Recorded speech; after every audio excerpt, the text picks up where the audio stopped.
The night didn't just feel cold, it felt cruel.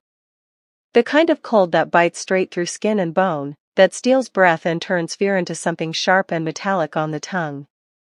Snow lashed sideways across the forest like a living thing, hissing against the trees as if warning them to stay silent. And somewhere within that storm, a girl was running. Ayla. Small. Barefoot. Bleeding.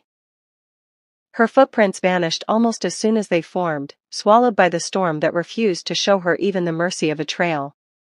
Every step was agony, every gasp scraping harshly in her throat.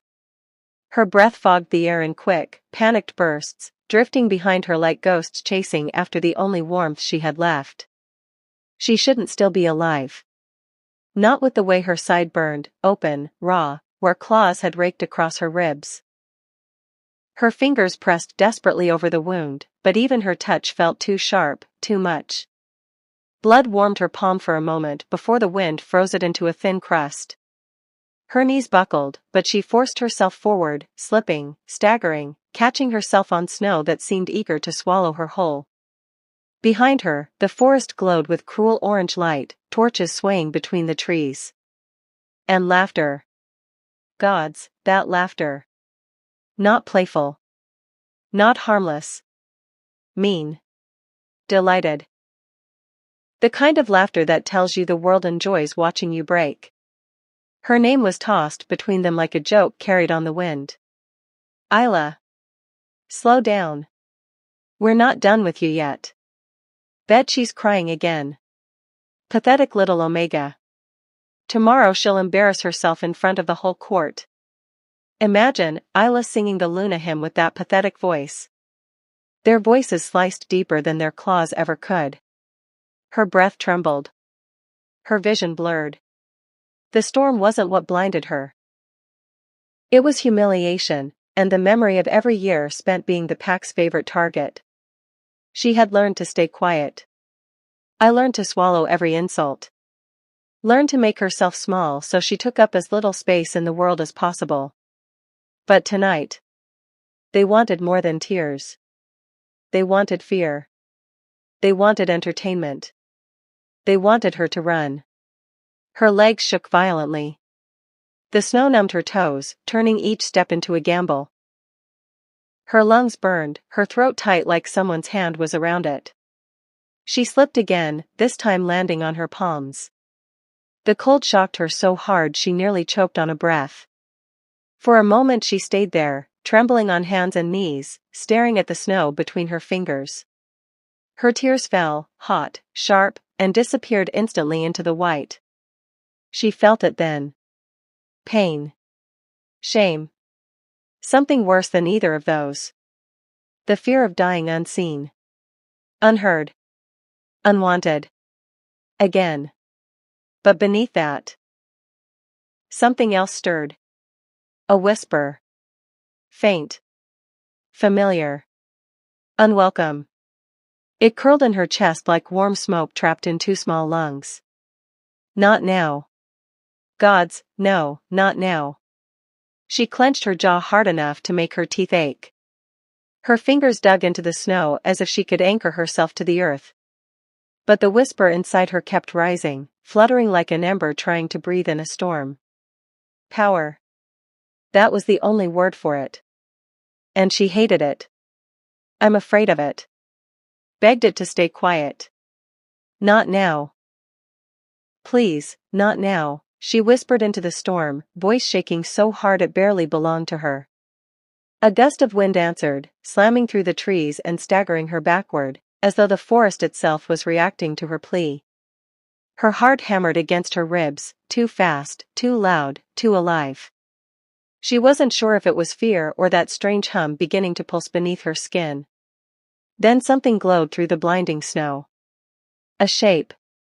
A shadow. Stone rising out of the earth like the spine of a long-dead giant.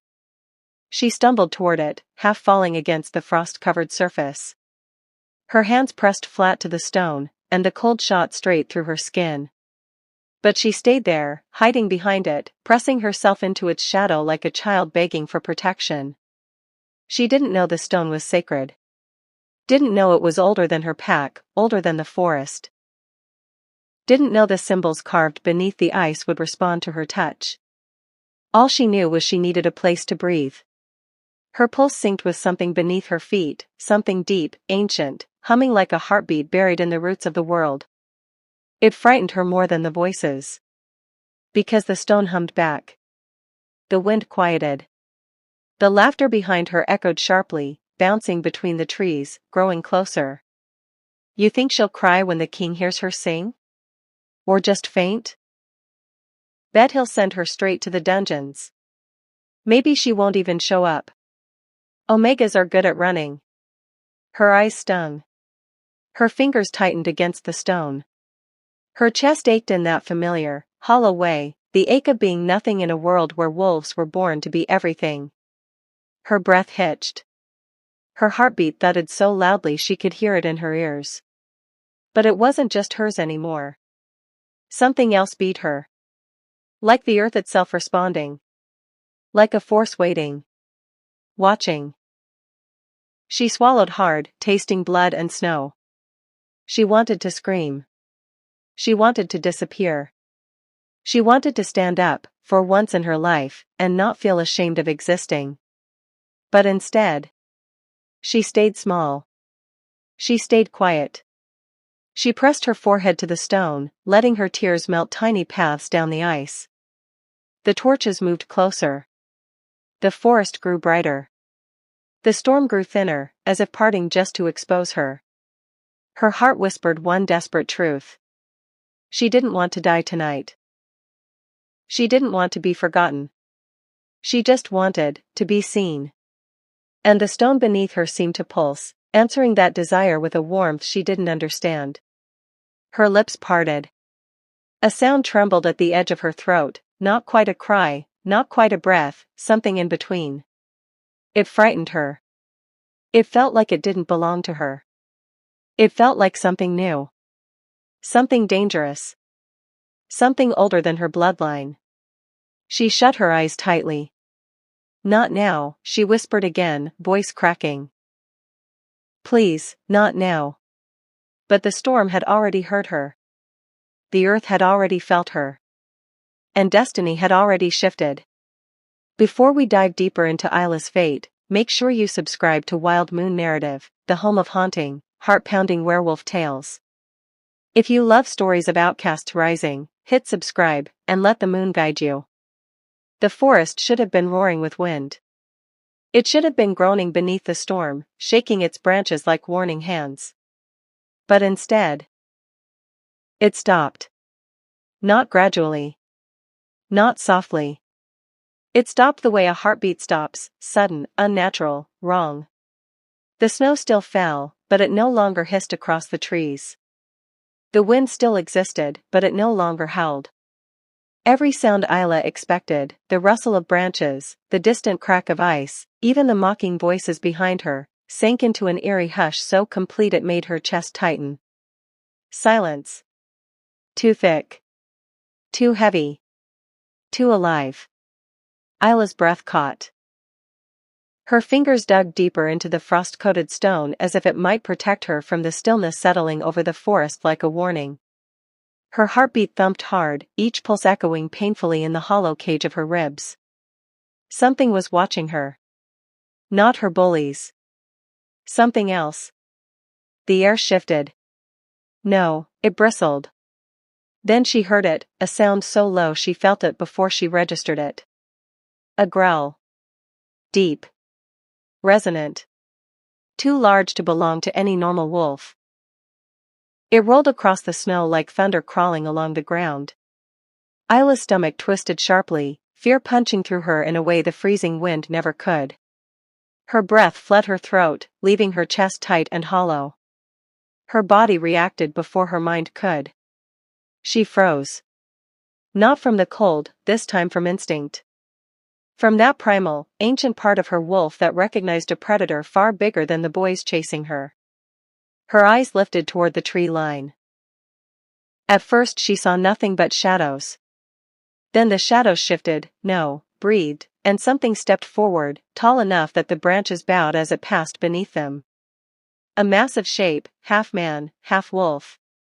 Coat black as a moonless night. Shoulders broad and tense. Power rolled off him in waves so heavy they pressed against her skin like a storm. His eyes caught the faint light between the trees. Glowing. Molten. Gold. Her heart tripped over itself. Alpha King Kael. She'd only ever seen him from a distance, on high balconies, during packed gatherings where Omegas were expected to keep their heads bowed. She remembered his posture, controlled, unreadable, cold. A king with no softness left in him. But here, in the snow, he looked like something carved from midnight and war.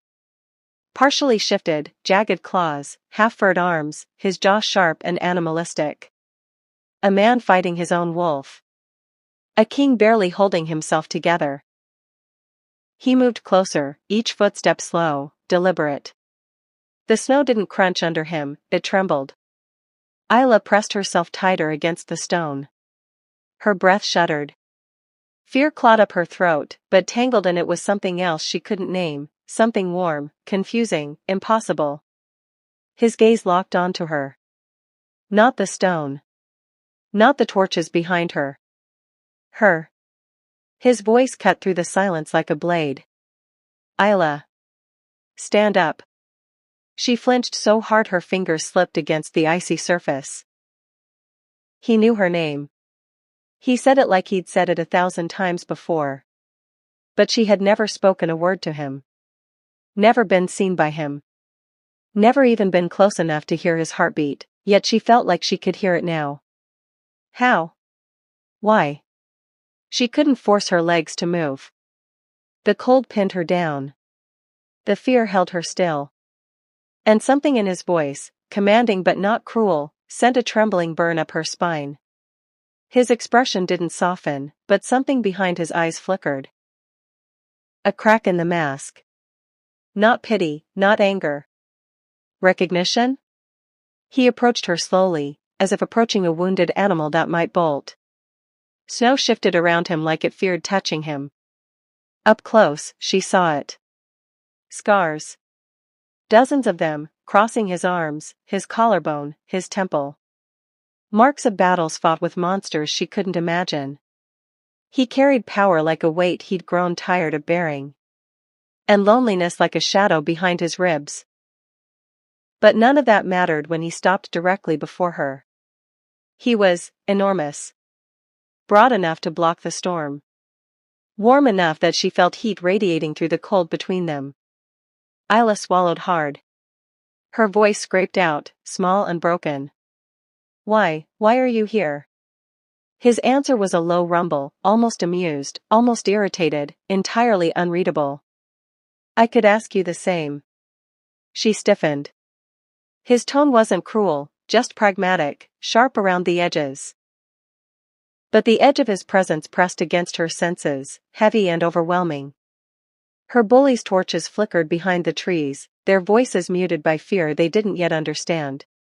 They hadn't seen him, not fully. They didn't know who they were following into the forest. But he knew them. He knew what they'd done. His jaw flexed as he glanced over his shoulder, a dangerous warning rippling through the air like static. Then his gaze returned to her, pinning her in place. He lowered himself slightly, not kneeling, but reducing the height difference so she didn't have to tilt her entire world upward just to see him. Up close, his golden eyes weren't just bright. They were searching. She hated how vulnerable that made her feel. Her legs shook, unable to hold her weight any longer. She sank to the snow, breath hitching at the sudden pain in her ribs. Kael moved before she hit the ground fully, swift, instinctive. His hands closed around her arms. Warm. Calloused. Firm but careful. Ayla gasped at the contact, a shock shooting through her body so violently her nerves lit up like sparks skipping across her skin. She tried to jerk away, but her limbs were too weak. Kael's grip tightened, not painfully, but with startling certainty. Ayla, he said again, quieter this time. Stand. She tried. She really did. But her legs trembled beneath her, unable to obey. Her vision swayed, flooded with snow, fear, blood loss. His brow twitched. Irritation not at her, but at something unseen. Then he simply lifted her. It wasn't a struggle. It wasn't even an effort. One moment she was folded in the snow, the next she was cradled against his chest like she weighed nothing. Her breath hitched again, this time in shock.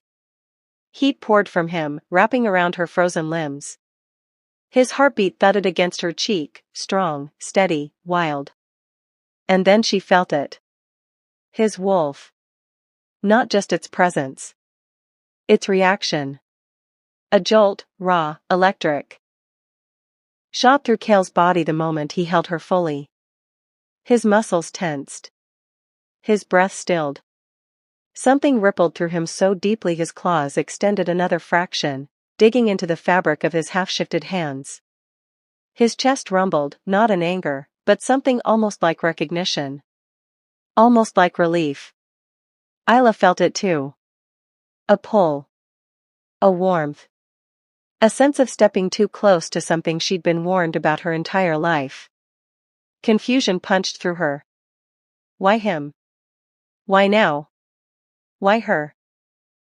His gaze lowered to hers, molten gold burning hotter, deeper. He looked like a man realizing a truth he didn't yet trust. A truth he wasn't sure he wanted. Her voice was barely a whisper. Fragile. Breathless. What are you doing? Kael's answer came low, steady, but edged with something he was fighting hard to bury. Protecting you. Her heart reacted before her mind could argue. Fear. Attraction. Confusion. All slamming into each other so fast her breath stumbled.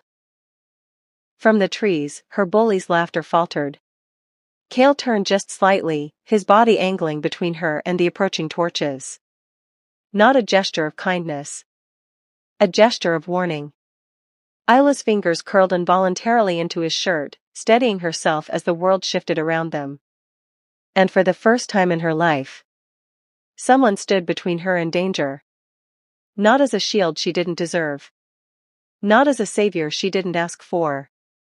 But as if he was meant to. As if he'd been waiting for her. As if something inside him recognized something inside her, long before either of them understood what that meant. The storm finally exhaled. The silence broke. But the tension between them stayed, thrumming with something neither of them dared acknowledge. Not yet. The forest held its breath around them, as though even the trees understood that whatever lived inside this girl, this trembling, half-frozen Omega, was older than any pack law. Kael carried her with steady, almost reluctant strength, and Ayla kept her eyes fixed on the shifting shadows beneath the canopy, afraid that if she met his gaze again, she'd see confirmation of everything she'd been told her whole life. A mistake. A burden. A voice meant only for silence.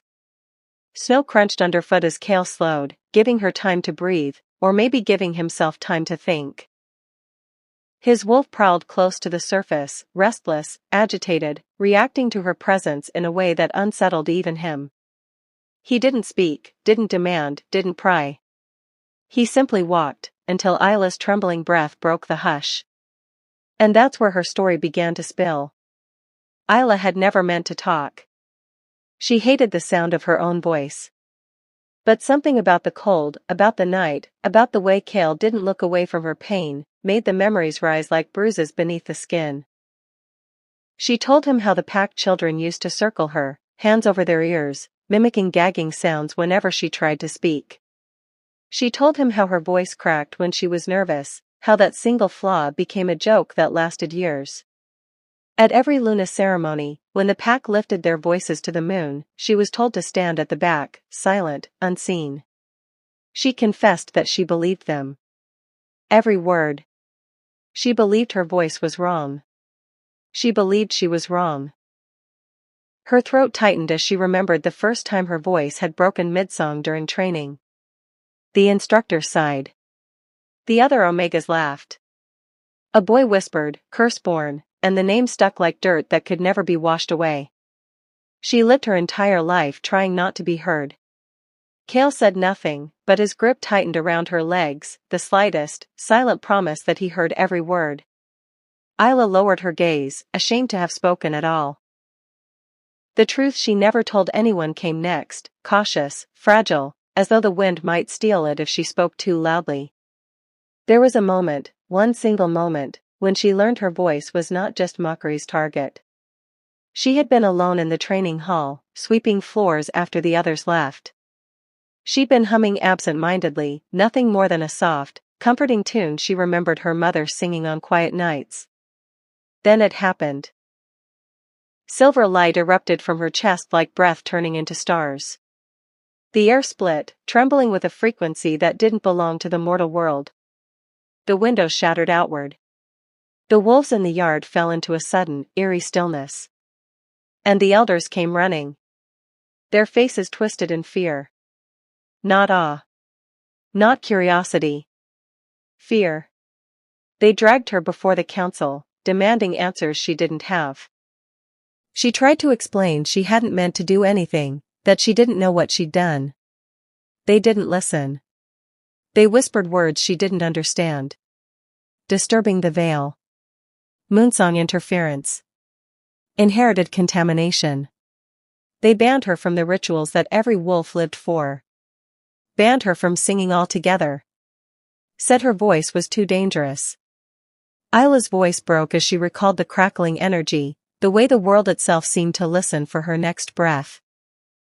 She'd spent every day since running from it, burying it, praying it never happened again. Kael's chest rose sharply, his breath thick with something he didn't voice. His eyes flickered gold before settling into something darker, recognition. But Ayla couldn't see that. She only saw the tight line of his jaw and assumed the worst.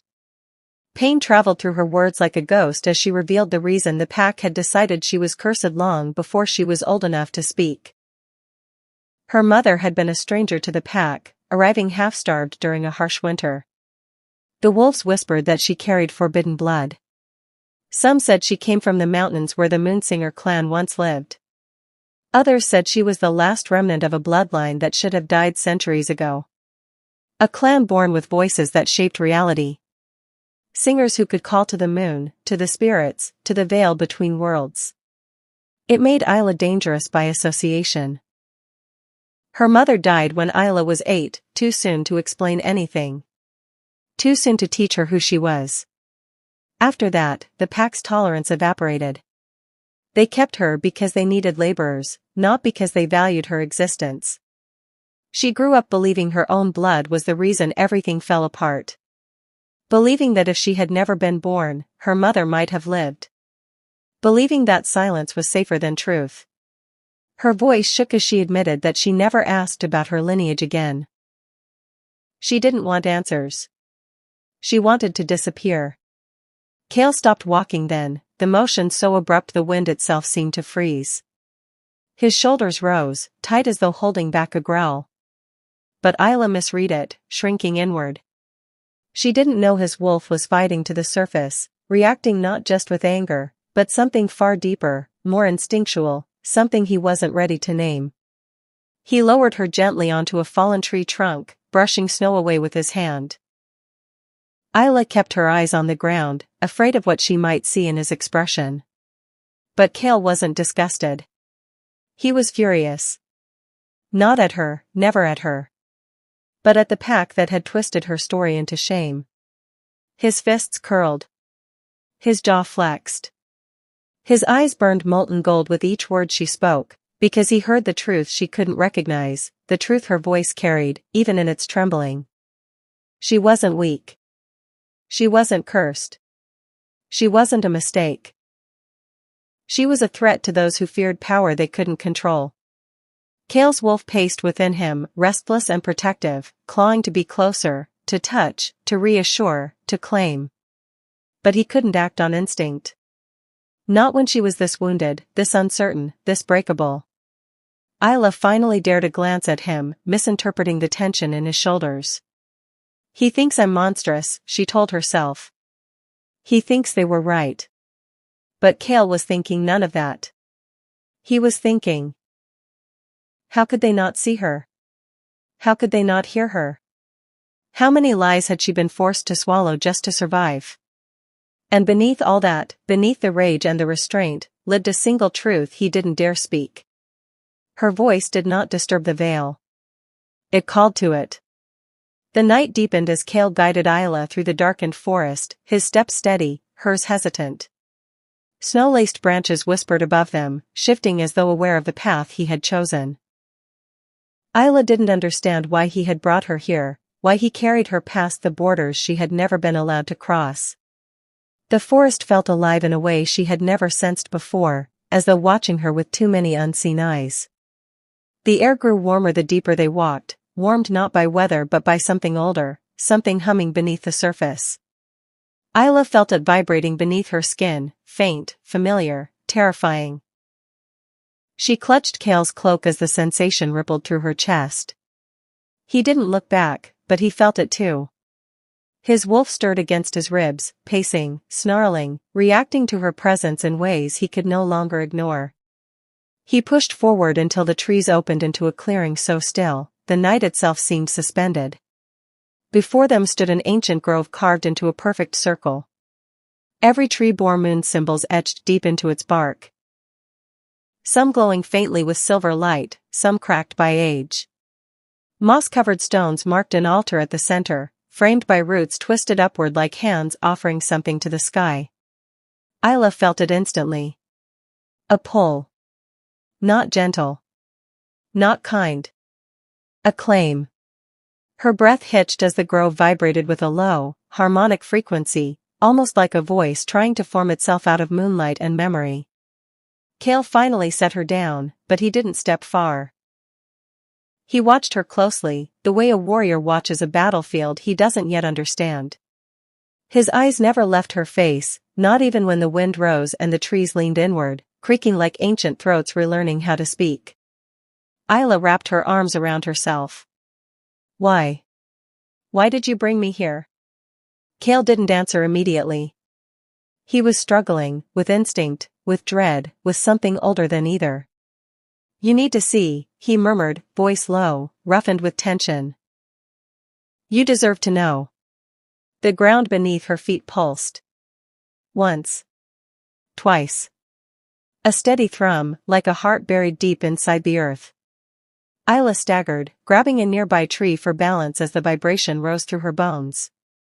It felt like recognition, like something in the soil remembered her even when she had spent her entire life trying to be forgotten. The altar called to her. Not with words. With resonance.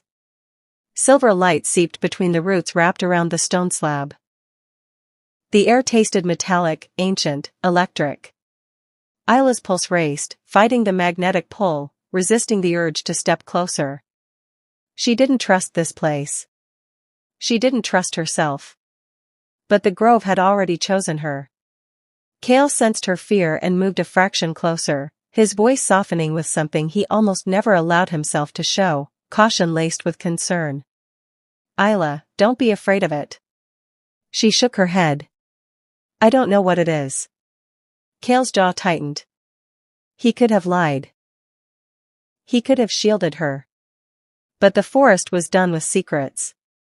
This grove, he began quietly, is the oldest sacred ground in the kingdom. It predates every pack. Every alpha. Every law.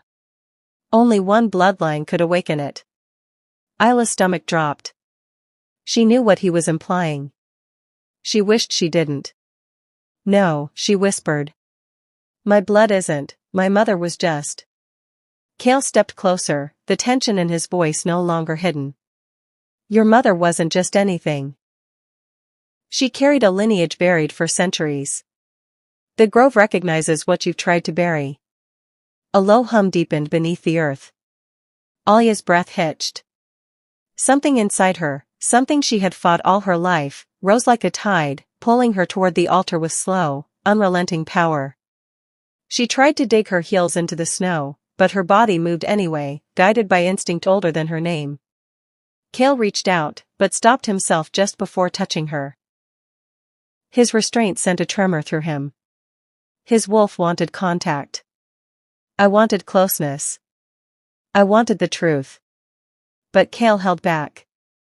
Ayla stood before the altar, her fingers trembling inches above the frost-covered stone. The hum grew louder, filling her ears, her chest, her lungs with vibrating silver heat. She didn't breathe as her fingertips brushed the ancient rock. The world gasped. Wind exploded outward from the altar in a violent ring, knocking snow from branches, forcing Kael to brace his stance. The grove ignited with silver veins of light climbing up each tree, racing along symbols carved centuries before she was born. Ayla's knees buckled as a searing warmth surged through her arm, curling beneath her skin like molten glass seeking its rightful place. She cried out, soft, strangled, desperate. A sigil ignited beneath her skin. A perfect circle. Framed by crescent moons. Forged of pure light. Kael's voice broke the air, raw and disbelieving. The mark of the first Luna. Kael stepped toward her slowly, reverently, like approaching something sacred. He reached for her hand, and froze just before touching the glowing mark. Ayla stared at it, horrified. What does it mean? Kael's breath shook once, a sound she'd never heard from him. It means, he said softly, that your voice was never a curse. It was a key. She shook her head violently. No, I didn't awaken anything. I don't even know what this is. He studied the mark with a haunted expression. That sigil hasn't appeared in over 1,000 years. It belonged to the first Luna, the one the Moonsinger clan was sworn to protect. The one who could forge bonds, with her voice alone. Ayla stumbled back, clutching her arm as the mark pulsed rhythmically beneath her skin. That can't be me. Kael's voice dropped to a whisper, thick with something dangerously close to awe. It is you. The grove doesn't make mistakes. Kael's gaze drifted to the trees where silver light pulsed like a heartbeat. He spoke the prophecy not as an alpha, but as a man watching the world rearrange itself before his eyes.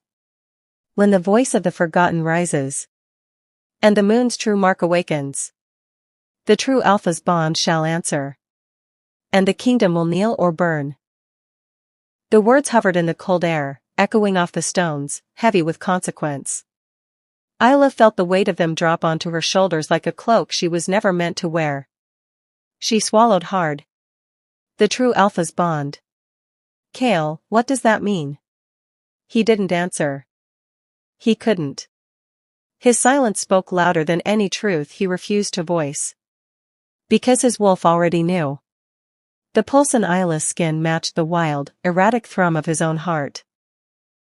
Her presence had unsettled him from the moment he found her. Her voice, her trembling, fragile voice, had shaken something ancient awake inside him. Ayla looked up at him, searching his expression, misreading the storm in his eyes.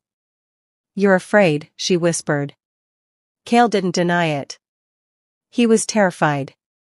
Not of her. But of what she meant. Of what destiny had just revealed. Of what bond had already begun to stir, unbidden, unstoppable, undeniable. Ayla stepped back, the sigil dimming slightly as the grove settled into a tense, humming quiet. I'm not the first Luna, she insisted. I'm just, me. I'm no one. Kael exhaled slowly, eyes fixed on her with a gravity that made the air thick. That's where you're wrong.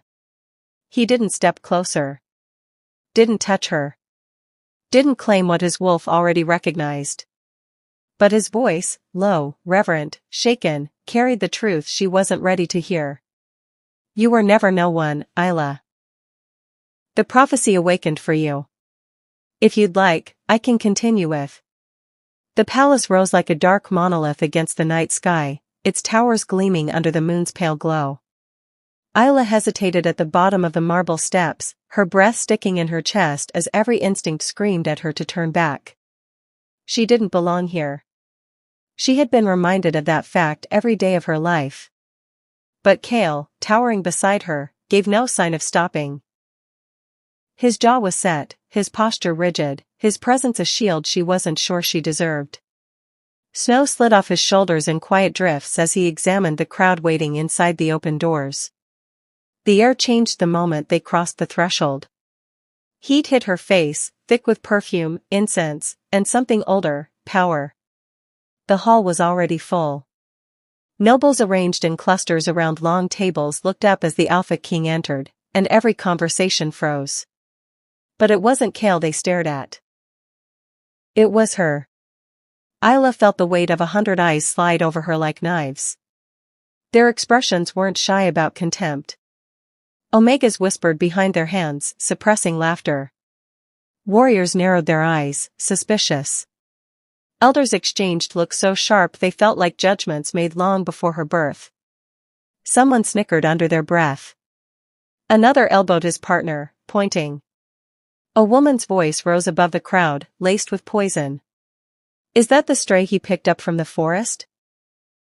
Ayla stiffened. Kael's wolf surged violently, and he turned sharply, but she tugged at his cloak before he could make a scene. She silently begged him not to. This wasn't her battle. She could barely stand on her own feet. He relented, but barely. Kael guided her deeper into the hall, murmurs trailing behind them like a cloud of biting insects.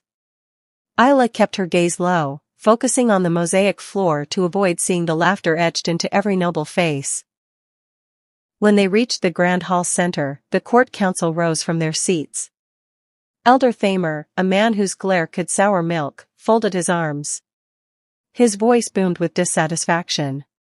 Alpha Kael, what is the meaning of this? Why is that girl here? The girl. Not Ayla. Not her name. Just that girl. Kael's tone was clipped, cold. She is under my protection. The hall erupted into whispers, shocked gasps, muttered curses. Protection from an Alpha King was not casually declared. Not lightly offered. Not given to someone of Ayla's standing. Elder Mara scoffed, her bangles jingling as she leaned forward.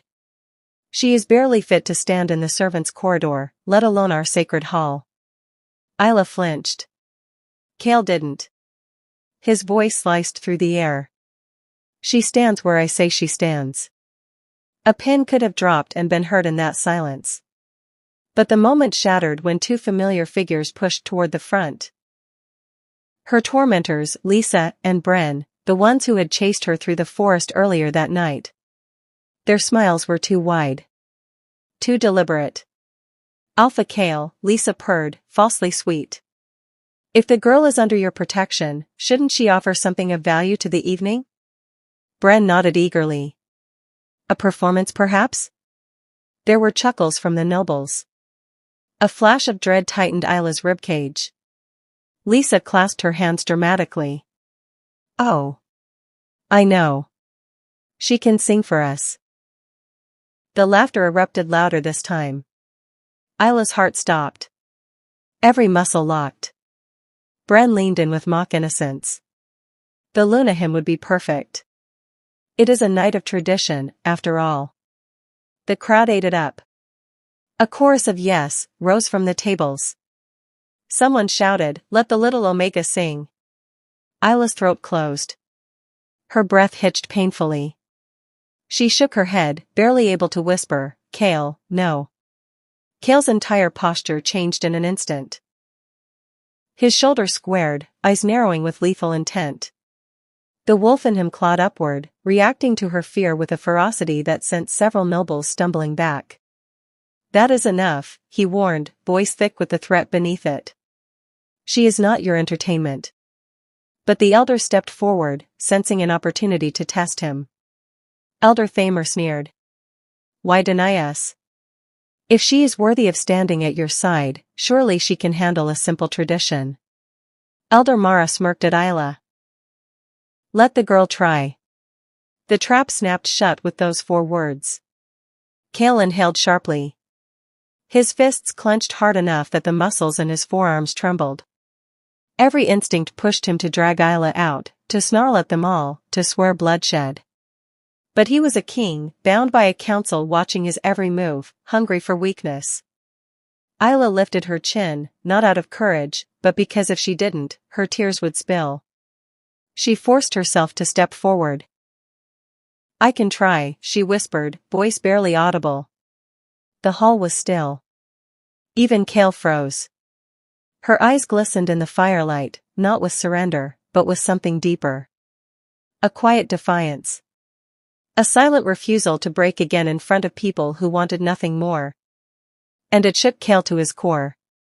He reached for her, but she brushed past him, walking toward the center of the hall. Her palms were icy. Her knees are weak. Every breath scraped her throat raw. The crowd leaned in. Whispers sharpened like claws. But before Ayla could open her mouth, the torches flickered violently, throwing shadows against the walls in wild, jerking shapes. A chill swept through the hall, colder than any winter wind. The hair on the back of every neck stood up. Something was wrong. Kael sensed it first. His wolf lunged forward inside him, snarling a warning. Then the doors to the east corridor slammed open with a crack that silenced the room. A swirl of darkness poured inside. Moving too fast, too fluid, too alive to be mere shadows. The mass split into multiple forms. Eyes glowed red. Limbs moved in unnatural angles. Shadow beasts. Creatures of void and hunger. Monsters that hadn't breached palace borders in decades. Screams erupted instantly. Tables overturned. Nobles fled. Warriors rushed to shield the council. Kael shifted partially on instinct, claws ripping through the sleeves of his clothes as he lunged toward Ayla. But the moment she saw the beasts, every whispering tongue in the hall turned against her again. "It's her," someone screamed. "She brought them. She is cursed. Get her out. Throw her from the hall." The accusation slammed into her like physical blows. She stumbled backward, horror twisting through her chest. She hadn't called them. She didn't even understand what they were. But no one cared. Chaos swallowed the room. A chair flew. Glass shattered. Warriors tackled the beasts while Ayla's tormentors pointed her out like she was the true threat. Bren shoved her hard. Lisa shrieked that Ayla was bad luck. Voices screamed for Kael to protect the hall, not the cursed girl. Ayla backed away, her vision swimming. Her lungs tightened painfully. Her ears rang with fear and humiliation. Kael forced his way through the chaos, shoving warriors aside, snarling at anyone who got in his way. But every step toward her felt like a battlefield of its own.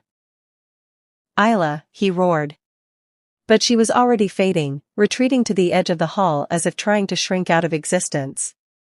The voices were too loud. The blame is too sharp. She felt like a stain spreading across the marble floor. Someone grabbed her arm. "Get out before you bring more death." She pulled away, stumbling. Kael reached for her again, torn between duty and the violent, unexplainable instinct rising inside him. The instinct to never let her out of his sight. The instinct to protect her even if the world turned against her. The instinct that whispered one truth he wasn't ready to face. But Ayla didn't see his conflict. She only saw the rejection. The fear. The shadow swelling over her like a curse she couldn't fight. She turned from the hall. And Kael, caught between a beast's roar and the council's commands, watched her walk away into darkness. His heart buckled. His world tilted. And something ancient held inside him, knowing this separation was not just painful. It was dangerous. Moonlight spills across the stone corridor like liquid silver, softening the harsh angles of the palace walls but doing nothing to soften the trembling shape curled beneath the archway. Ayla's breath shudders in her chest, each inhaling a quiet battle against the ache locking her ribs. Her nails dig into her palms until it stings. Good, she thinks. Pain she understands. Pain behaves. Unlike everything else inside her. Footsteps approach, slow, measured, deceptively calm. But she feels the ripple of power first. The air tightens. Her skin prickles. Her lungs forget how to function. Kael. His shadow halts at the edge of her trembling frame. For a heartbeat, he simply stands there, silent. Watching. Assessing. Fighting something in himself she cannot name. Then his voice breaks the stillness, low and roughened by restraint. Ayla. She pulls deeper into herself, instinctively shrinking away. It's pathetic, she knows. But she can't stop it. Not after the court's laughter still claws at her ribs. Not after the elder's sneers. Not after the way everyone looked at her. Like she was a crack in their perfect floor, something to be sealed or swept away. I said leave me alone, she whispers. I tried, he murmurs. I walked away. Twice. His voice drops, barely a breath. And both times, my wolf nearly tore through my skin. She flinches, not from fear, but something far more dangerous. Hope. Kael kneels before her without waiting for permission. Snow from his cloak melts on the warm stone, trailing dark patches around her feet. His scent. Pine resin, night air, and something metallic, wraps around her like a cloak. Gently, he reaches for her hands. She jerks back. Don't. I don't need your pity. His eyes lift to hers, gold burning at the edges, pupils dilated in ways that make her breath falter. This isn't a pity. It feels like it. Ayla. His fingers brush her knuckles, light as breath. Let me see your hands. She hesitates, fear warring with exhaustion, then slowly uncurls them. Red crescents mark her palms where her nails pierced too deep. Kael exhales a rough breath, the sound thick with barely controlled anger, not at her, she realizes, but at the world that drove her to this. He takes her hand with such care she almost breaks apart again. You should never bleed because of them. She swallows hard. Then stop bringing me to places where they can watch me break. Then stop believing they have the power to break you. His voice is firm, too steady, too sure. And she hates, desperately, that a part of her wants to believe him. He tears a strip from his cloak, wrapping the makeshift bandage with a tenderness that shouldn't belong to a king known for war and ruin. His thumb grazes her wrist, leaving a trail of warmth that races up her arm. Her breath hitches. Kael hears it. His eyes flick to her mouth, then back to her eyes, as if fighting the urge to go further. You ran, he says quietly. When the beasts attacked. Why? Because they said it was my fault. And you believed that? I believe what history tells me, she whispers. Every time something strange happens, I'm at the center of it. Strange, he repeats, voice darkening. Is that what you think you are? It's what they call me. And what do you call you? Her throat tightens. She has no answer. Kael sits beside her, shoulder brushing hers, the warmth of his body seeping into her frozen bones. She senses the tension beneath his skin. Coiled, electric, dangerous.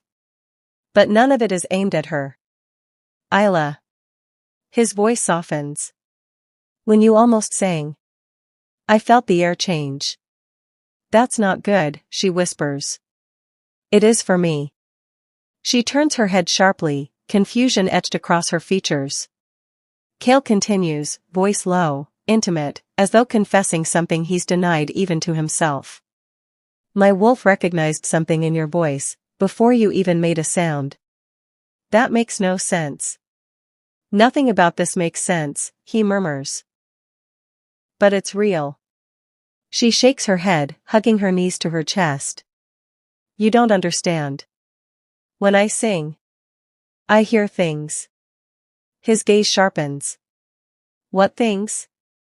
The moon, she whispers, cheeks heating. It sounds insane. I know it does. But it's like, something ancient hums inside me. Something older than this pack. Older than me. Kael's breath stills. Ayla, look at me. She does, and time stutters. His fingertips lift her chin with reverence, as if afraid she might dissolve under his touch. His voice drops to a whisper, rough and reverent. Your voice is not something to fear. Her eyes sting. That's easy for you to say. No, he rasps. It isn't. He leans closer, until the warmth of his breath grazes her lips. I fear everything inside me. Every day. Every decision I make. Every instinct my wolf demands. Even now, she breathes. His answer is a soft, tortured sound. Especially now. Their lips hover inches apart. His hand still holding her chin, her heartbeat trembling against her ribs like a trapped bird. The air thickens, charged, as though the moon itself holds its breath. Ayla, he whispers, voice breaking. If I kiss you, I won't stop. Her pulse stutters violently. She whispers back, barely audible. Maybe I don't want you to. The confession hangs between them, raw, fragile, burning. Kael's eyes close for a single, trembling moment. His forehead rests against hers, breath mingling, heartbeat pounding through the thin space between their bodies. Then, Your Majesty! A guard's shout crashes through the corridor like shattering glass. Kael's body goes rigid, fury snapping through his aura. He pulls away reluctantly, the sudden absence of his warmth like a fresh wound. What? He growls without looking back. The guard bows low, breathless. The council demands your presence. The beasts, we caught one alive. Kael lifts his head slowly. The gold in his eyes flares, violent, lethal. Ayla instinctively inches back, but Kael's hand finds hers, grounding her before she retreats too far. He squeezes once, firm, deliberate.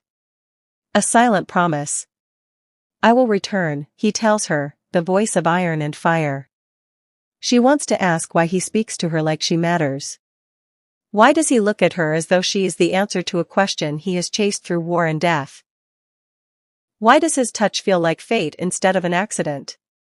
But all she says is, Kael, be careful. His gaze softens, dangerously, intimately. I'm only ever reckless when it comes to you. He releases her hand slowly, as though letting go might break something vital inside him. Then he turns and strides down the corridor, cloak trailing behind him, power rippling off his frame like a storm barely leashed. Ayla watches him vanish into the shadows, her heart a trembling, terrified flame. And for the first time since she could remember, the silence around her doesn't feel empty. It feels like the moment before a song begins. The council chamber is a cavern of polished stone and cold judgment, lit by torches that spit blue fire against the walls. Ayla stands near the entrance, half hidden in shadow, still trembling from Kael's departure. She shouldn't be here. She knows it. But something in her chest, some pull she cannot explain, drags her forward. The tension is immediate. Kael stands at the center of the room, muscles coiled, energy crackling off him like storm lightning barely contained. Before him, chained in silver, the captured shadow beast thrashes. Its skin is smoke and sinew, its eyes abyss black, reflecting nothing but hunger. The elders circle it with self-importance. Their voices echo, low and poisonous. Ayla steps closer, unnoticed. Until everything stops. A single voice, a voice she despises, cuts through the air. Well. What a coincidence. The words drip like venom. Ayla freezes. Elder Marek steps toward her, his thin lips curling into something grotesque. His gaze drops to her arm, specifically, to the place where her sleeve has slipped. A faint glow pulses beneath the skin, silver and spiraled like lunar fire. The mark. Her breath shatters. Kael turns sharply. His eyes widen, not with anger, not with awe, but with something far worse. Shock. Elder Marek lunges forward. His hand closes around Ayla's wrist before she can hide it. He yanks her into the center of the chamber, dragging her beneath the harsh light. Look, he announces, voice booming. Look what the girl hides. A ripple of gasp surges through the chamber. Ayla's heart slams against her ribs. Marek jerks her arm upward, exposing the luminous mark that swirls beneath her skin like living silver. The mark of the first Luna, he sneers. A mark tied to prophecy. And prophecy, he says, twisting her arm until she winces, is never kind. She tries to pull away, but his grip only tightens. Kael steps forward abruptly. Marek, release her. Now. But the elder does not budge. He lifts his chin, voice thick with authority he does not deserve. I will not. This girl is a risk to the entire pack. She carries a curse, ancient and unbound. Ayla's stomach twists. No, I'm not. Marek cuts her off with a cruel laugh. Silence. You bring chaos wherever you go. Beasts appear when you open your mouth. Walls crack when you step inside a room. Rituals falter. Wolves go mad. She has done nothing wrong, Kael snaps, stepping closer. Has she not? Marek counters, lips curling. Shall we tell the court about the prophecy again, Your Majesty? Another elder speaks, voice sharp as bone. The voice of the forgotten brings destruction before it brings rebirth. That is the true text. A third joins in. And destruction is all she has shown us. The room fills with murmurs. Fear feeding fear, ignorance sharpening into hatred. Every whisper hooks into Ayla's skin until she feels flayed open. Kael tries to step forward again. But he pauses. Just for a moment. A single heartbeat of hesitation. It destroys her. She watches the muscles in his jaw tighten, the flicker of uncertainty in his eyes, tiny, but real. And that sliver is enough to rip her trust apart at the seams. Kael, she whispers, voice trembling. Tell them it isn't true. He looks at her. At her mark, at her shaking hands, at the terror leaking through every breath she tries to contain. And for the first time since the forest, his expression shifts. Conflicted. Doubt shadows his gold irises. Ayla's lungs close. You believe them? No, he steps forward. Ayla, listen. You hesitated. Her voice cracks like breaking glass. You hesitated. The beast chained nearby snarls violently, reacting to her rising fear, its restraints clattering against stone. Marek lifts her marked arm again, raising it high like a banner of shame. She is the beginning of the end. The elders echo in agreement. Ayla feels the world tilt. Rage and heartbreak collide in her chest until they become indistinguishable. She jerks her arm out of Marek's grasp so hard the elder stumbles. Do not touch me. The beast thrashes harder, reacting not to her words but to the energy spilling off her, raw, unstable, desperate. Contain her, another elder shouts. Ayla steps back, shaking all over. Her throat burns. Tears blur her vision. Kael reaches for her, but she flinches away. Don't, she whispers. You should have defended me the moment he touched me. Ayla. No. Do not say my name now. He freezes, the words hitting him like claws across the heart. The elders close in. We will lock her down until we understand what she is. She is a threat. A beacon for monsters. A cursed bloodline returned. Every accusation shreds her. Something inside her snaps. Her breath becomes sharp, metallic. Her vision tunnels. The mark on her arm pulses, once, twice, then ignites beneath her skin like liquid moonfire. Kael's eyes widened. Ayla, stop. Your energy. But it is too late. All the pain, all the humiliation, all the fear and hope and betrayal crashed together inside her chest, compressing into a single unbearable point. A note builds in her throat, soundless at first, vibrating against her ribs. Her vocal cords tighten, trembling with something ancient and hungry. She shakes her head violently, backing away. I said leave me alone. The floor quivers. Ayla inhales. And the chamber freezes. The trapped beast stops thrashing. Elders choke on their words. Kael's wolf slams against his skin, panicked, sensing what she's about to unleash. Ayla opens her mouth. And the world breaks. A silver shockwave erupts from her voice. Pure, blinding resonance that explodes outward like rippling moonlight. The sound is deeper than sound, a vibration that bypasses ears entirely and sinks into bone. Stone cracks. Torches gutter out. The chains binding the beast vibrate with violent force. The elders stagger backward, clutching their heads. Hairline fractures split across the floor, spiderwebbing outward from where she stands.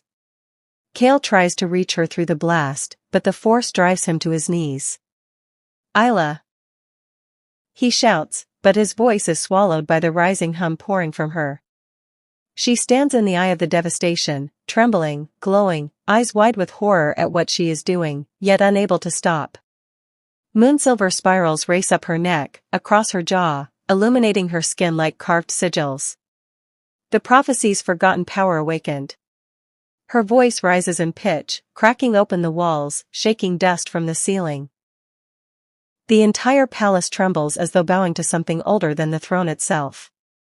And as the shockwave finally fades, leaving silence so absolute it rings, Ayla stumbles. Look around at the fear carved into every face. Look at Kael, still kneeling, staring at her with awe and something far more dangerous. And she understands. She does not belong here. Not in this palace. Not in this pack. Not beside him. She turns and runs. Before anyone can stop her. Before Kael can stand. Before the moon can call her back. She runs, leaving behind shattered stone, a stunned king, and the echo of a song powerful enough to break kingdoms. The forest was alive with shadows. Each tree loomed like a sentinel, their branches clawing at the snow-heavy sky. Ayla ran without thinking, without direction, every step fueled by fury and fear and the raw, pulsing fire of her voice still echoing in the palace halls. The air itself seemed to recoil from her, crackling faintly with residual silver resonance. She didn't look back. She couldn't. But she could feel it, something dark and wrong, prowling through the thickets. The snow beneath her bare feet was sharp, tearing at her soles, but she barely registered it. Her limbs moved on instinct alone, heart hammering against ribs that still ached from Kael's absence and the council's betrayal. Every muscle screamed, every breath burned. And yet, a strange thrill ran through her veins. She had felt power before, but never like this. Never so consuming, so alive, so hers. A branch snapped behind her, and she froze, teeth clenched, eyes wide, instinct screaming. From the shadows emerged a figure so wrong, so monstrous, that the very air seemed to shiver. Cloaked in midnight fur and eyes like burning coals, the Shadow Alpha stepped from the trees, voice echoing like a dirge. Ah! The little songbird finally shows herself, he hissed. The voice that shook a kingdom. You think you are free, child of the moon? You belong to me. Ayla felt bile rise in her throat. Her voice, the one thing she had tried to protect, quivered in her chest as if it recognized danger. She had thought the elders' whispers were the worst. She had thought the court's laughter had been unbearable. But this presence was different. Primordial. Hungering. Kael. Her mind screamed his name, but she couldn't hear him. She could only feel the tendrils of the bond, faint at first, trembling like a thread in the wind. The Shadow Alpha stepped closer, tendrils of shadow curling around his limbs, whispering promises of destruction, and Ayla's chest tightened. Her power throbbed inside her, demanding release, begging for recognition. And in that moment, a surge of clarity, raw, undeniable, split through her like lightning. She was not a weapon. She was not a pawn. She was not a mistake. She was alive. She was fired. She was her mother's blood, the forgotten song, the mark of the first Luna, and no one would take her without a fight. Her voice rose, tentative at first, a single note like a spark in the dark. Then another, higher, purer, until it flooded the forest. The snow shimmered, the trees quivered, the very shadows recoiled. The shadow alpha hissed in rage, claws slashing the air, but the silver vibration pressed him back, trembling under its weight. From the forest, the energy pulsed outward, resonating with something older than Kael, older than the pack, older than Ayla herself. And Kael came. The bond snapped fully into place. One moment he was racing blindly through the snow, heart pounding with desperation, the next, he knew her fear, her rage, her pain, as if it were his own. Every scar on her soul echoed through him. Every tear she had shed, every ridicule she had endured, every time she had been pushed to the edges of the world, he felt it as if it had been his own life. Ayla, he roared, breaking through the storm of shadows, his claws slicing snow into mist, wolf form blurring at the edges of his body as instinct and desperation fused. Do not let him touch you. Ayla whirled, surprise and relief mingling as she saw him emerge from the trees, golden eyes burning through the darkness. Her knees weakened, but she planted them against the frozen ground, grounding herself, pulling strength from the mark, from the silver energy thrumming beneath her skin. You should not have come, she said, voice shaking but defiant. Neither should you have run alone, he snapped back, voice thick with urgency and something she hadn't heard before, claim. Ownership. Recognition. The shadow alpha snarled, lunging forward, claws raking the snow, shadow twisting unnaturally around him. But Ayla raised her hands, trembling, and let the vibration of her voice surge. It was no longer a note. It was a command. A wave of pure, silvery resonance ripped through the clearing, shaking the very earth. The shadow alpha screamed as the energy struck him, tendrils of silver light wrapping around his limbs, searing, repelling, forcing him to stumble. Kael pounced through the open space between them, wolf and man converging in a blur of gold and silver. His claws met shadow, tearing at the cursed form, his growl echoing like thunder. And Ayla, she stood firm, her voice rising higher, weaving patterns of power, shaping the vibration with her intent, her anger, her fury. I am not your sacrifice, she shouted, each word vibrating through stone, through snow, through the darkness. I am not your pawn. I am alive. The sound shattered ice, fractured trees, and for a brief, breathtaking moment, the world held its breath. Snow spun in tornadoes around her, light streaming from the mark on her arm and across her chest, dancing over her pale skin like molten silver. The shadow alpha shrieked, claws slashing wildly, but he could not withstand the convergence of her energy and Kael's presence. Kael's hand found hers mid-step, grounding her, anchoring her as they stood side by side. The bond roared in unison now, a tidal wave of power and emotion, the first tangible recognition of mate and Luna, intertwined beyond any doubt. Her fear became strength, his protective instinct became fire, and together they were unstoppable. You hear me? Kael roared, eyes ablaze. You will not take her. Not while I draw breath. Ayla answered not with words but with pure sound. Her voice stretched, folded, layered, a force of nature born of pain and love, loss and defiance. The shockwave expanded, silver and raw, striking the shadow alpha with crushing intensity. He fell to his knees, twisted in the storm of resonance, and then, with a scream that shook the night, dissipated into shadow scattering like ash. The forest fell silent. The snow drifted softly around them. The mark on Ayla's skin glowed faintly, pulsing with each heartbeat. Her chest heaved, lungs burning, tears freezing on her cheeks. Kael lowered to one knee, gripping her shoulders, holding her upright. You did this, he said, voice hoarse, awe and pride mingling. You made it stop. You are everything I ever feared and hoped for. Ayla trembled, chest heaving, mind still reeling. I didn't know I could. Yes, you can, he interrupted, tilting her chin to meet his gaze. And you will. And I will be here. Always.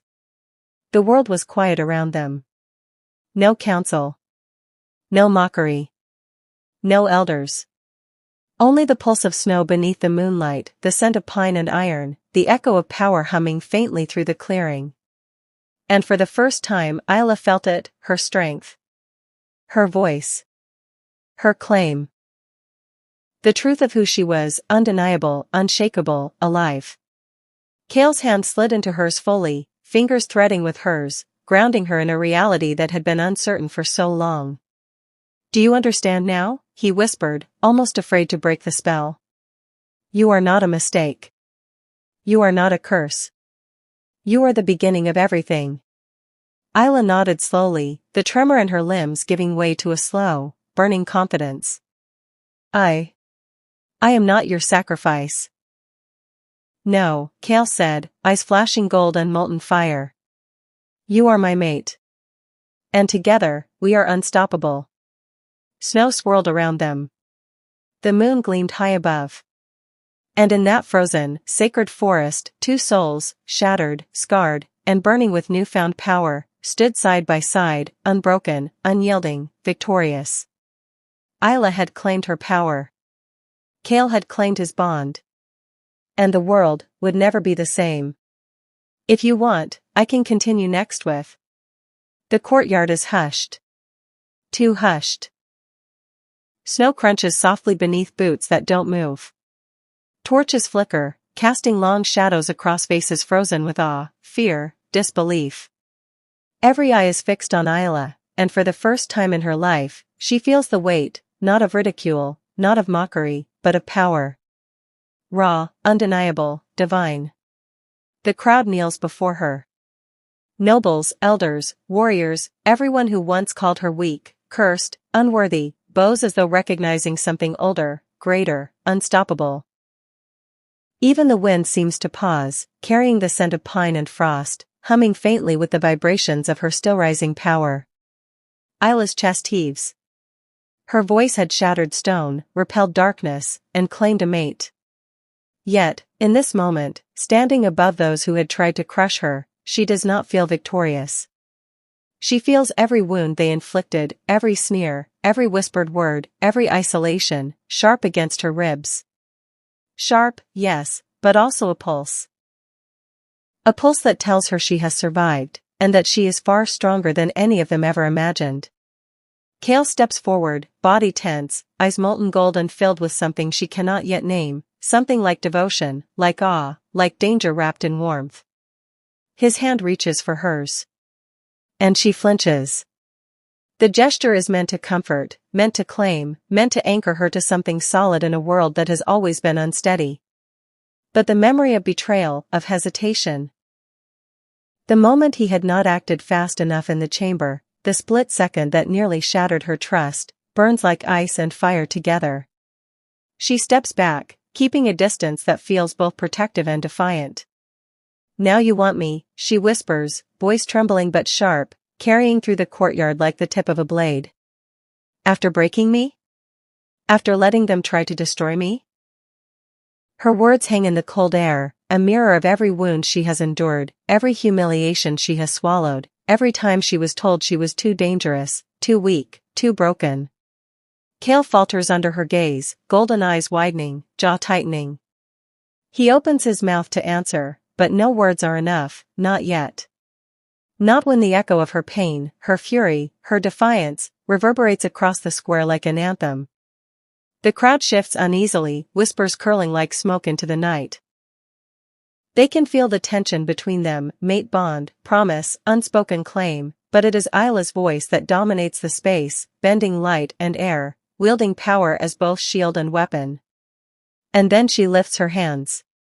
The mark glows brighter than ever, silver spirals spiraling across her skin, the light coiling like serpents of ancient energy.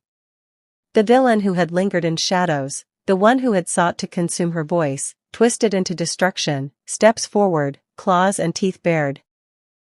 His darkness is thick, suffocating, curling around him like living smoke. Ayla inhales deeply. The air shivers with anticipation, trembling like the breath before a storm. And then she sings, not with melody, not with notes, but with raw, unbridled power. Her voice fractures the night, a silver blade cutting through shadow, cutting through doubt, cutting through fear. The villain screams. Shadow coils writhe, twisting into nothing, disintegrating under the force of her unleashed energy.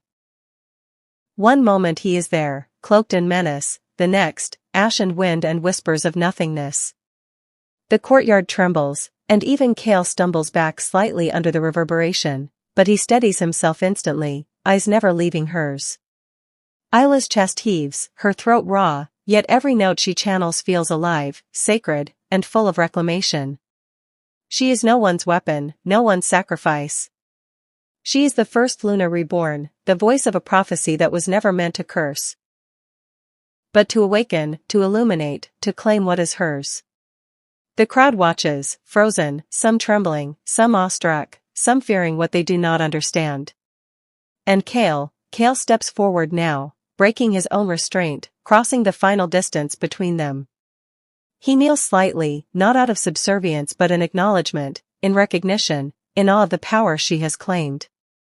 Golden light flickers across his eyes as he whispers, so low that only she can hear, "You are mine, Ayla.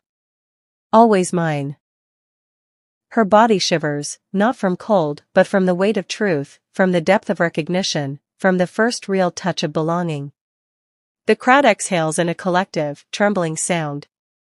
Some are still in fear, some are still in disbelief. Some are beginning to hope.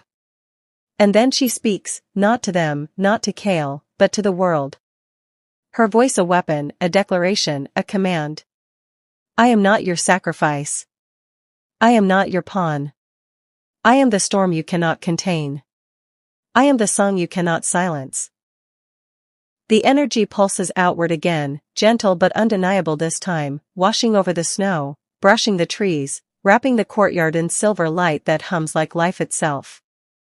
The air vibrates with the resonance of her power, the purity of her intent. The villain disintegrates completely, leaving behind only faint echoes of darkness that vanish into the wind. Kael rises to stand beside her. He lifts her hand fully, holding it before the crowd. His voice, rich and commanding, rings over the courtyard. She is my mate. And no one, no darkness, no council, no shadow, will claim her but me. Ayla's breath catches. She looks at him, eyes wide, heart still racing, pulse sinking with him. And though trust still trembles in the pit of her chest, though the memory of betrayal stings, she allows herself the smallest, most defiant smile. Because she is no longer alone. Because she has claimed herself. Because she knows, finally, that power without fear is not destruction, it is salvation. And for the audience, for anyone who has ever been mocked, bullied, or dismissed, the question lingers in the air, echoing like the final note of a song. Would you have chosen her, or feared her power too? The moon shines high above, silver and full, illuminating the frozen courtyard, the crowd, the newly awakened Luna, and the Alpha who will not let her go. Softens, haunting and lyrical for. If Ayla's rise lit a fire in your soul, subscribe to Wild Moon Narrative. Here, outcasts rise. Lovers break curses. And every story howls beneath the moon. The wind carries her voice again, faint now, still trembling with power and promise. It wraps around the crowd, around Kael, around the world, whispering what they all must remember. She is not a mistake. She is not weak. She is not alone. She is Ayla. The first Luna. And her song will never end. The courtyard shivers under the resonance of her declaration. Torches flare as if bowing to her energy. Snowdrifts swirl, catching the moonlight. And for a heartbeat, the world waits, breathless, mesmerized, on the edge of everything she has become. Kael presses a hand to her back, grounding her, shielding her, claiming her. His voice, low, molten, undeniable, whispers again. Mine. Always mine. Ayla's lips part, ready to sing again. Not for battle, not for fear, but for the first time fully for herself. The world is watching. The question remains, who will stand with her? Who will bow? Who will rise? And in that moment, a silver light pulses from her mark, as snow dances in the wind, as power and love intertwine like wildfire, the audience is left with a truth they cannot ignore. Some voices are born to shatter the night. Some hearts are born to claim the impossible. And some stories will haunt you forever. Ayla walks away from the court, each step deliberate, each breath tasting of snow and triumph and lingering fear. The courtyard, still littered with fragments of shattered stone and glimmering silver, reflects the aftermath of her song, her claim, her power. She does not look back. She will not. The eyes of the pack, the whispers of the council, even Kael's golden gaze, none of them hold her anymore, not fully. Her boots, or the faint remnants of her bare feet against frozen stone, crunch softly, rhythmically. Each step presses against the weight of everything she has endured. Mockery. Isolation. Betrayal. Each echoing footfall drives it further away, forcing the past to shrink behind her as she moves toward the unknown. The air is sharp, slicing through the mist that coils around the courtyard. The moon hangs heavy, luminous, casting silver shadows that stretch like fingers across the snow. It feels alive tonight, watching, whispering secrets only she can hear. She can still feel the resonance of her voice pulsing faintly beneath her skin, a heartbeat of power, a lingering echo of the storm she unleashed. Behind her, footsteps follow, steady, purposeful. Kael. His presence is magnetic, a tether she cannot ignore. She senses him before she sees him fully, the weight of his wolf prowess simmering in the cold night air, tempered by the human restraint he carries with every measured step. He does not rush. He does not speak. He simply walks, each pace a quiet question, a test of her will. Ayla's hands curl at her sides, trembling slightly, not from fear, but from the release of tension, from the knowledge that she has survived what no one thought she could. Her eyes scan the forest edge, the silent trees, the darkened horizon, every shadow poised like a secret predator. The world is still dangerous. She knows it. She knows that this moment, fleeting though it feels, is only a breath between storms. Kael slows behind her, just far enough to let her lead, just close enough that she can feel the pulse of his presence brushing against the edges of her awareness. She does not look at him. She does not trust herself to see the intensity, the ownership, the bond that now intertwines them. Not yet. Not when every nerve still hums from the chaos of the court, from the exposure, from the silver-lighted shockwave that shattered the palace stone. And then the earth trembles. A subtle shiver at first, beneath her boots, beneath the roots of the ancient forest that borders the clearing. She freezes mid-step, head tilting, senses sharpening. The vibration intensifies, rolling through the soil like a pulse, like a heartbeat that does not belong to her own. Her eyes widen, pupils dilating as instinct screams. Kael halts immediately. His wolf growls low, guttural, vibrating through the air. He crouches slightly, ready, alert, golden eyes scanning the shadows where the tremor originates. She's not alone, Ayla whispers, her voice almost lost to the wind, yet carrying weight beyond her years, beyond her fear. Not like me. The shadows stir, folding in on themselves. A voice drifts from the darkened tree lean, low, gravelly, almost teasing, but threaded with undeniable power. She is not the only moon singer, the voice murmurs. Ayla's breath catches in her throat.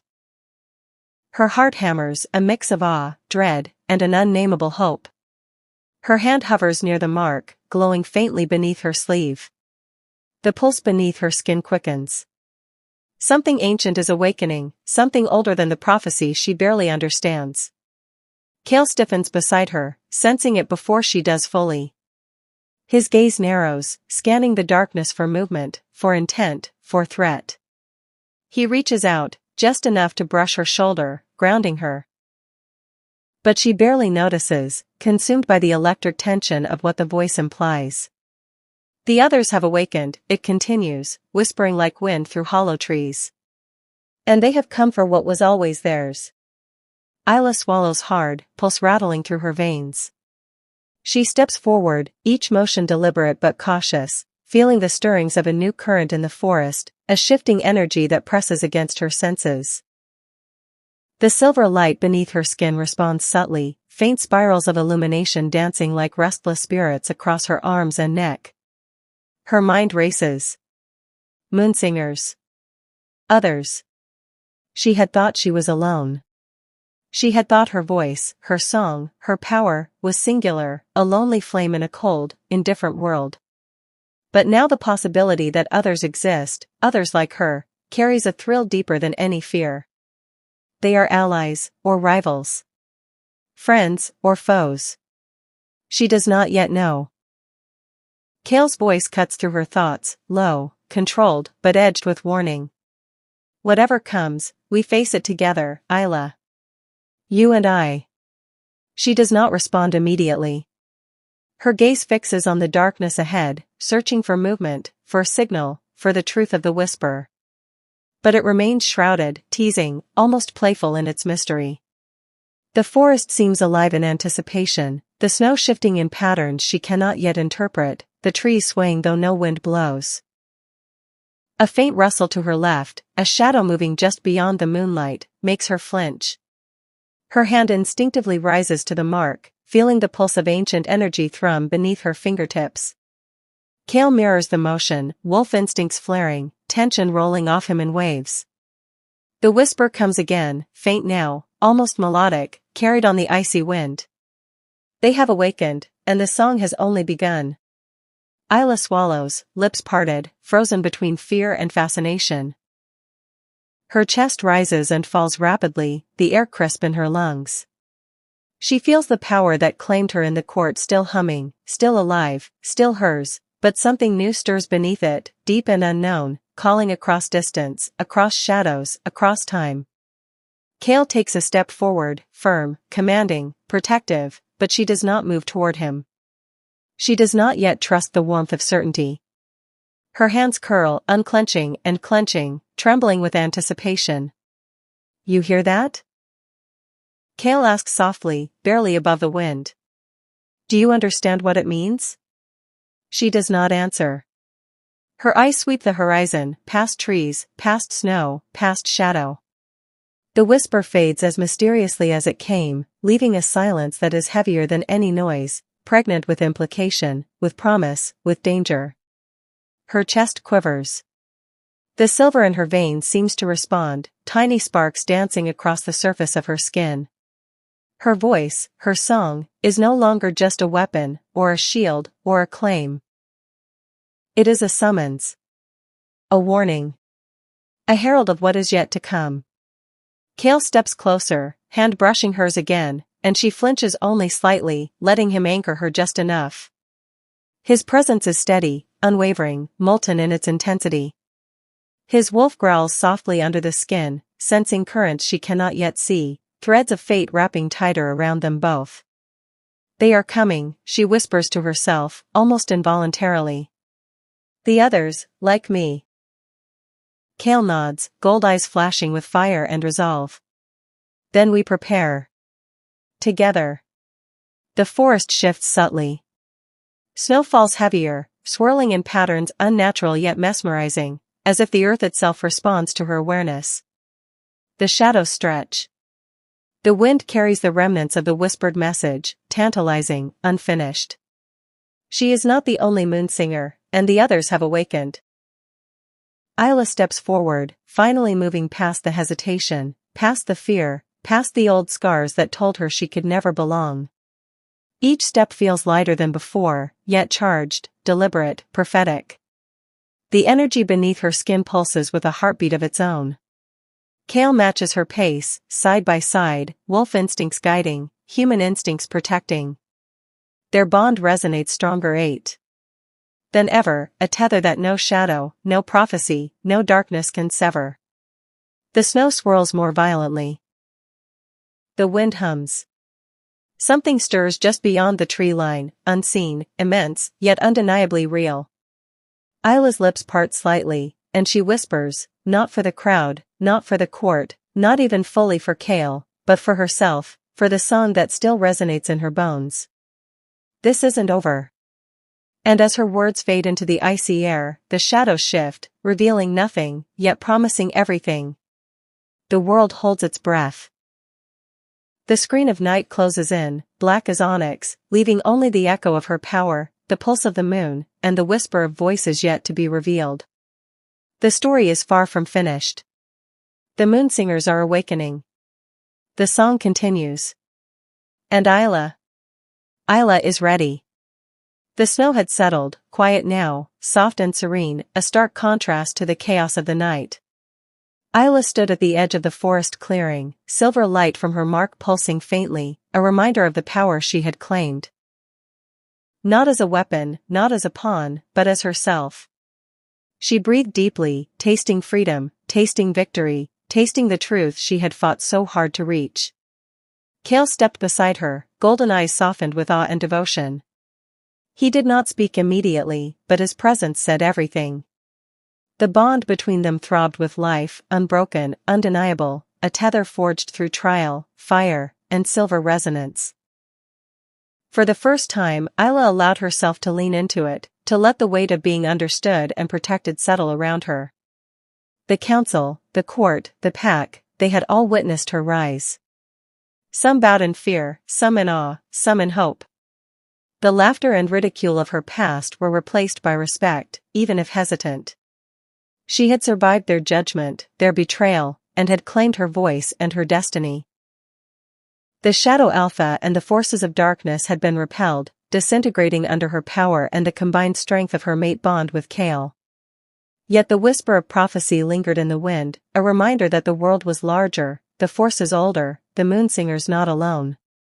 Ayla understood this now. Her journey was far from over, but she no longer faced it as a frightened, bullied Omega. She faced it as a first Luna, a force of nature, and as Kael's mate. The only one who could walk beside her in both strength and heart. Kael's hand found hers, warm and grounding. Together, he said, voice low and resolute, we will face whatever comes next. No one will take you from me. And no one will break you again. Ayla's gaze lifted to the moon, full and luminous above the snow-laden trees. She smiled, faint but unwavering. I am not afraid, she whispered. Not anymore. And in that silent, sacred night, the forest seemed to breathe with her, the snow glimmered as if alive, and the bond between them pulsed brighter than any moonlight. They had survived betrayal, claimed their power, and awakened destiny, but most importantly, they had claimed each other. The story closed not with an end, but with a promise, of love forged in fire, of power embraced without fear, and of a world forever changed by the voice of the first Luna.